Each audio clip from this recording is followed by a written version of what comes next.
জীবনে সুখ কিনতে গেলে পয়সা লাগে। যদি তোমার কাছে পয়সা থাকে, তুমি যে কোনো জায়গা থেকে সুখটা কিনে নিতে পারবে। কথায় আছে, পয়সা দিলে বাঘের দুধও পাওয়া যায়। কিন্তু যদি তোমার কাছে পয়সা না থাকে, তুমি চাইলেও সুখটা কিনতে পারবে না। Hello everyone, this is Ivy, welcome back to my channel. ইসোস ডায়েরিজের নতুন সকালে, ঠান্ডা ভরা নতুন সকালে তোমাদের সকলকে ওয়ার্ম ওয়ার্ম ওয়েলকাম জানাই। বছরে 12টা মাস, তার মধ্যে 2টি মাস ঠান্ডা আমরা পাই। এই 2টি মাস ঠান্ডা কাটাবার জন্যে আমাদের কত কিছু অ্যারেঞ্জমেন্ট, তাই না? অথচ বাকি সমস্ত মাসগুলো কিন্তু গরমই থাকে, মানে ম্যাক্সিমাম ডেজ কিন্তু আমরা গরমের মধ্যেই কাটাই, কিন্তু খুব কম সংখ্যক দিনই আমরা ঠান্ডার মধ্যে কাটাই।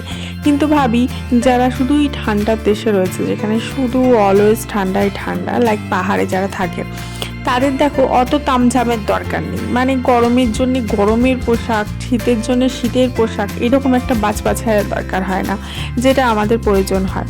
আমাদের শীতের জন্যে গরম পোশাকও দরকার হয়, গরমের জন্যে হালকা পোশাকও দরকার হয়, আবার বর্ষাকালের জন্যে রেনকোট আর ছাতারও প্রয়োজন হয়। মানে আমাদের খরচাটা তুলনামূলকভাবে অনেক বেশি।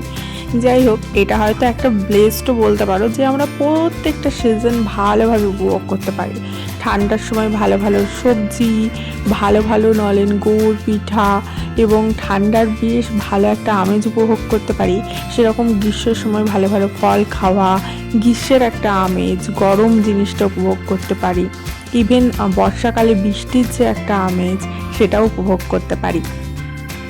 যাই হোক, এখন কিন্তু ফল খাওয়া থেকে একটু বিরত থাকাই ভালো। চারিদিকে শুনছি নিপা ভাইরাস হচ্ছে। আমিও বলেছি হাজব্যান্ড মশাইকে, এখন 10-12 দিন ফল নিয়ে এসো না, মেয়েটাকে একটু ফল থেকে বিরতই রাখি, তারপরে না হয় খাবে। আমার মেয়েটা ফল খেতে খুব ভালোবাসে, তার জন্য আমাদের ঘরে প্রায়ই ফল নিয়ে আসা হয়, বা ফলের বলতে পারো খাজানা থাকে আমার ঘরে। যাই হোক, আমি ভাবলাম এখন একটু বসে বসে চুলটা আঁচড়ে নিই। চুল ছাড়ানোটা এমন একটা জিনিস যেটা আমার মনে হয় দিনে অন্তত 3-4 বার ভালোভাবে চুল ছাড়ানো উচিত। মানে যারা ছোট বাচ্চা, তাদের তো আরও বেশি করে ছাড়ানো উচিত। চুল ছাড়ালে যে চিরুনিটা বারবার স্ক্যাল্পের মধ্যে রাব করছে না, তার ফলে না বুদ্ধি বাড়ে বলে। তার ফলে ওই স্নায়ুতন্ত্রের অনেক কিছু কোষ আছে যেগুলো উজ্জীবিত হয়ে যায়, যার ফলে বুদ্ধি বাড়ে।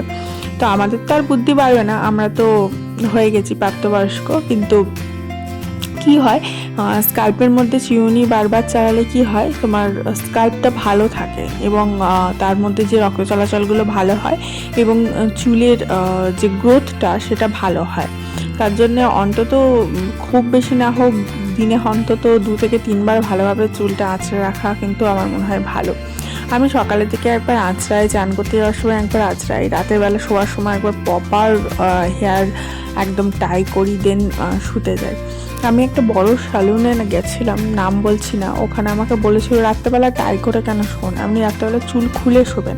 অনেকে ভালো ভাবে যে রাত্রেবেলা চুল খুলে শোয়াটাই বেটার, বাট আমরা কিন্তু অনেক পুরাতন দিন থেকে দেখে এসেছি যে আগেকার দিনে কি ছিল, মাথায় তেল দিয়ে ফিতে দিয়ে চুল প্রপারভাবে টাই করে একদম বেনুনি করে সুন্দরভাবে দেন রাখতো, দেন শুতে যেত, এরকম একটা ব্যাপার ছিল। তো একটা সময় আমারও কিন্তু আমার ঠাকুমার চুলের মতো ওই তেল দিয়ে বেনুনি করে দিত, ফিতে দিয়ে বেঁধে দিত, দেন শুতে যেতাম। বাট এখন সময়ের সাথে সাথে আমি তেল দেওয়াটা তুলেই দিয়েছি। তেল দিলে আমি শ্যাম্পু দিয়ে দিই, তেলটাকে রাখি না, ওভারনাইট স্টে করাই না। কারণ ওভারনাইট স্টে করলে যেটা আমরা মানে আমি উপলব্ধি করেছি, আমার স্কিনের মধ্যে দিয়ে দিয়ে সেগুলো আসতে থাকে এবং স্কিনটা এফেক্ট করে। তো আমি ওই 1-2 ঘন্টা রাখি, দেন শ্যাম্পু দিয়ে ধুয়ে দিই।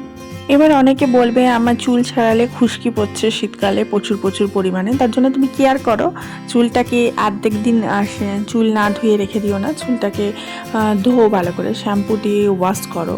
এই particular dandruff remove shampoo use করো। ইভেন তুমি একটুখানি কফি জল বা চা পাতার ফোটানো জলে শ্যাম্পু ডাইলিউট করে ইউজ করতে পারো। তার মধ্যে অল্প একটুখানি লেবু দিয়ে ইউজ করতে পারো। লেবু কিন্তু চুলের যে ড্যান্ড্রফটা সেটাকে তাড়াতে প্রচুর 100% এফেক্টিভ। আমার তো এবছর সেরকমভাবে ড্যান্ড্রফের কোনো দেখাই মেলেনি। আগের বছর আমি প্রচুর লেবু ইউজ করেছি আমার স্ক্যাল্পে, খুব ড্যান্ড্রফ হতো, কিন্তু এবছর অতটা ড্যান্ড্রফের দেখা মেলেনি, কারণ এবছর আমি পুরো ঘন ঘনই আমার শ্যাম্পু হয়ে যাচ্ছে, তারপরে শীতের অনেকখানি দিন আমার পুরীতে কেটেছে, সেখানে তো অতটা ঠান্ডা ছিল না। যাই হোক, তার সাথে সাথে হাতে পায়ের একটু যত্ন দরকার শীতকালে। আমি দিনে 2 বার করে বডি লোশন করি, অ্যাপ্লাই করি আমার স্কিনের মধ্যে। দেখো, তুমি ঘরে থাকো কি অফিসে যাও, তোমাকে খাওয়া দাওয়া, হাত ধোয়া, বাসনপত্র একটু একটু ধোয়া, যারা বেশি ধোয় বেশি, তো বেশি না ধুলে কম, একটু একটু ধুতেই হবে। একমাত্র যারা বাবা মায়ের ছত্রছায়ায় রয়েছে তারা বাসনটা টুক করে নামিয়ে হাত পা ধুয়ে চলে এলো, তাদের কথায় আমি যাচ্ছি না, কারণ সেই জেনারেশনটা মানে একটা বিলো একটা এজ লিমিট যারা বাবা মায়ের তত্ত্বাবধানে রয়েছে, তাদের কিন্তু অতটা যত্নের প্রয়োজন পড়ে না। কিন্তু আমরা যারা ওয়ার্কিং, তাদের কিন্তু অবশ্যই ছেলে হোক কি মেয়ে হোক একটুখানি স্কিনের যত্নের প্রয়োজন। এই ফুলদানিটাকে আমি রিসেন্টলি কিনে নিয়ে এসেছি, আমার খুব পছন্দ হয়েছিল। আমি জানি না কোথায় সাজাবো, কিভাবে সাজাবো, জাস্ট আমার পছন্দ হয়েছে। আর পুরোটা কাঁচের ফুলদানিটা, পুরোটা কাঁচ দিয়ে, মানে কাঁচ গলিয়ে, আমরা সেই ভিডিও দেখি না, কাঁচ গলিয়ে সেই কাঁচটাকে পাতলা করে ফুলদানি বানাচ্ছে, সেই রকম। আর দেখে আমার এত পছন্দ হয়ে গেল, বিশ্বাস করে আমি হাজব্যান্ড মশাইকে বললাম আমার এটা চাই, আমাকে কিনে দাও। হাজব্যান্ড মশাই বলছে কোথায় সাজাবে, সব জায়গায় সাজানো আছে। আমি বললাম যেখানে হোক সাজাবো, কোথাও সাজানো না থাকলে মাথায় নিয়ে ঘুরবো, তবুও আমার চাই, কিনে দাও। তো কিনে নিয়ে এসেছি। এবার কিনে নিয়ে আসলেই তো হবে না, তার মধ্যে ফুল সাজাতে হবে। এবার ফুল আমার কাছে অনেক রয়েছে আর কি, রিজার্ভ করা, দেখতেই পাচ্ছ এক ব্যাগ রয়েছে। তো আমি দেখছি যে কোন ফুলটা এর মধ্যে যাবে আর কি, দেখতে ভালো লাগবে।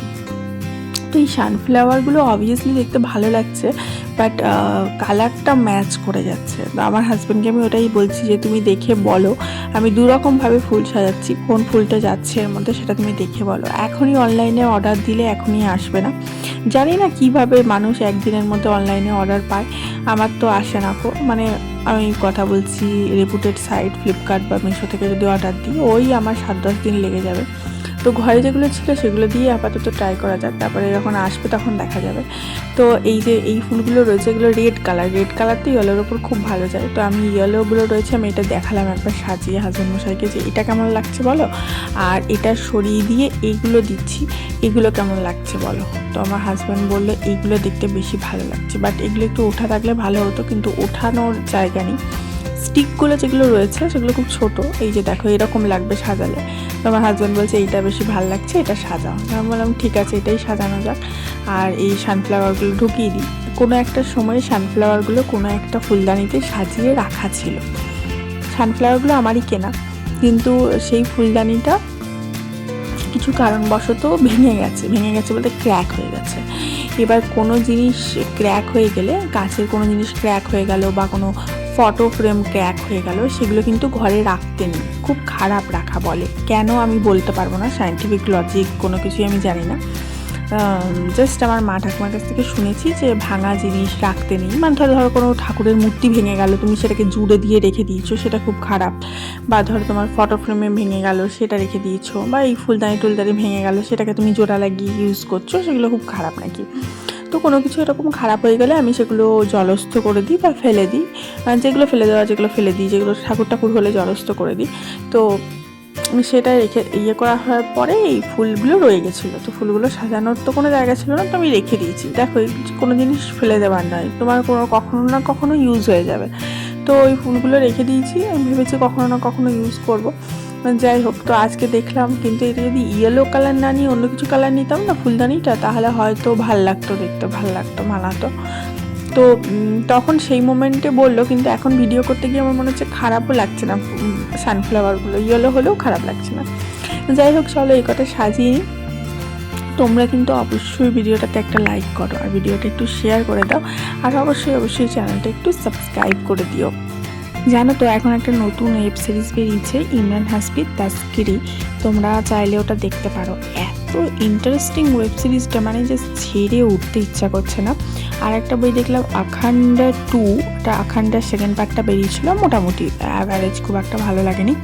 আর একটা দেখলাম কালি কালি আঁখের সিজন 2, অবশ্যই দেখতে পারো। ওটা হচ্ছে তোমার গুরমিত সিং আছে, অনেকে চেনে গুরমিত সিংকে, অনেকে চেনে না। আগে সিরিয়াল করতো, এখন সিনেমাতে এসছে। তার সাথে একটা ছেলে আছে যে হচ্ছে মেন হিরো, ওর নামটা আমি জানি না, বাট অনেক সিনেমা করেছে। আর তার সাথে একটা মেয়ে আছে, সেই মেয়েটা নতুন।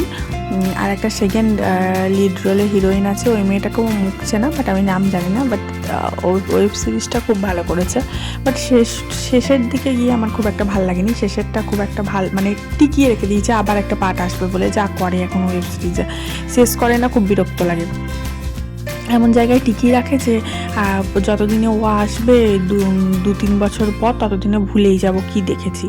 মাঝে মাঝে আমার এরকম হয় যে কোনো ওয়েব সিরিজের সেকেন্ড পার্ট, থার্ড পার্ট দেখছি, তখন ফার্স্ট পার্টে কী হয়েছে বা তার আগের পার্টে কী হয়েছে আমি ভুলে যাই। তখন আমি আবার ইউটিউবে সার্চ করি ওটার কী ছিল, তখন আবার ওটার দেখি, একটা দৃষ্টে ছোট দেখি, নিয়ে তখন আবার মনে করি, তারপরে আবার এটা দেখি। এরকম অনেক সময় হয় আমার। ওরকম দেখবে অনেকেরই হয়। এত ওয়েব সিরিজ বেরোচ্ছে, তার মধ্যে টিকিয়ে রাখার কী আছে ভাই? একটা বানাচ্ছিস, একটা সিরিজের মধ্যে একটা সিরিজের গল্প শেষ করে দিন, তারপরে একটা সিরিজ শুরু কর, তাহলেই হয়। জানি না, তাস্কারিটা আমার এখনও শেষ হয়নি, এর লাস্টে অবধি কী আছে আমি জানি না, বাট এখনও পর্যন্ত আমার 3-4টে এপিসোড দেখা হয়ে গেছে। অসাধারণ করেছে ইমরান হাশমির, অসাধারণ, দারুণ, তোমরা অবশ্যই দেখতে পারো। যাই হোক, এখন তো মেয়ের ফাইনাল পরীক্ষা আসছে, এখন অনেকটা চাপের ব্যাপার, মেয়েকে পড়াতে হবে। ফাইনাল পরীক্ষাটা হয়ে গেলে আবার অনেক দিনের ছুটি পাওয়া যাবে, তখন অনেকটা রিল্যাক্স ফিল করবো। তো ফাইনালি এটা আমার সাজানো কমপ্লিট হয়ে গেল, এবার বাকিগুলো তুলে রেখে দেবো, আবার কখনো কোনো সময় কাজে লাগবে। দেখো কেমন লাগছে, দেখতে ভালো লাগছে বলো? আমি না করেছি, একটা টিউলিপ অর্ডার করেছি অনলাইন থেকে, দেখা যাক সেটা আসলে সেটা কেমন লাগে দেখতে। সেটাও রেড কালারেরই অর্ডার করেছি, এটার উপর যাতে মানায়। তো এটা এখন আপাতত সাজিয়ে রাখি, দেন ওটা এলে তখন দেখা যাবে। এই হচ্ছে ব্যাপার। আর এই ফুলগুলো আমি রেখে দিয়েছি, আবার পরে কখনো যদি কাজে লাগে। এখন আমি একটু হাত পাগুলো গরম করে নেবো, আমার প্রচণ্ড ঠান্ডা লাগছে। আমার রান্নাবান্না সব হয়ে গেছে, জাস্ট লাঞ্চে বসবো, তার আগে একটু হাত পাগুলো গরম করতে চলে গেলাম। এখন আমাদের এই মানে হিটার প্রচুর ইউজ হয় শীতকালে, আমি ইউজ করি, আমার মেয়ে বা বর সেরকম ইউজ করে না। আমি একটু শীতকাতুরে, তো তার জন্য আমার মাঝে মাঝেই আমি হাত পা সেঁকি, বা বাসন টাসন ধুয়ে এলাম, ধরো লাঞ্চ করার পর, ডিনার করার পর, তারপর একবার হাত পা সেঁকি, লেপটা নিয়ে শোবো, সেই লেপটাও একটু গরম করে নিই, এই জন্য খুব ইউজ হয়। তবে আমার হাজব্যান্ডের অতটা ঠান্ডা ঠান্ডা লাগে না, তার জন্য ও অতটা ইউজ করে না, আমার মেয়েটাও অতটা ইউজ করে না, আমি একটু বেশি ইউজ করি। যাই হোক, চলো হাত পাগুলো একটু সেঁকে নিই, তারপরে তোমাদের দেখাচ্ছি লাঞ্চে কী বানিয়েছি। লাঞ্চে না আজকে একটু অন্যরকম বানিয়েছি, মানে আমাদের লাঞ্চ তোমরা সবসময় দেখো যে হয় চিকেন নইলে মটন, এরকম কিছু না কিছু হতেই থাকে। তো এবারে আজকে আর চিকেন মটন কিছু নেই, আজকে একটু নর্মাল লাঞ্চের মধ্যে একটু অন্যরকম বানিয়েছি।